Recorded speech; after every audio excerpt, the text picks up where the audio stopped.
painetaan sisälle ja vedetään tuo mekanismi irti ja sen jälkeen lähtee letku irti näin.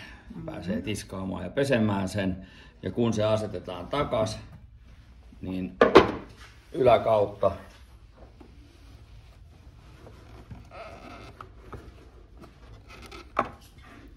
vedetään se alas paikoilleen. Eli vedettiin alas paikoilleen, joo. Ja oli tämä mekanismi. Nostetaan letkua tuohon vähän ylös. Painetaan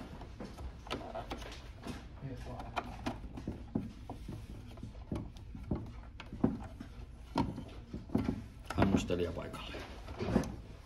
Se on siinä. Tuon jos haluaa ton nipukan sitten asettaa oikein kohdalle, niin silloin se vaatii siinä kesken ton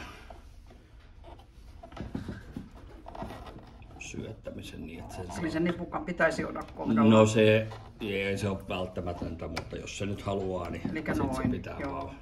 Haluatko puhua tuosta säiliötiivisteestäkin jotakin vai?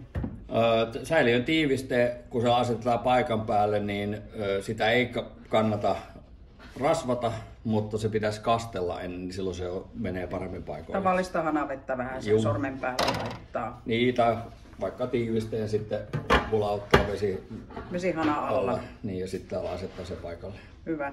Ja viikon ajanhan se oli myyntiä ja sitten pesu ja desinfiointi. Joo.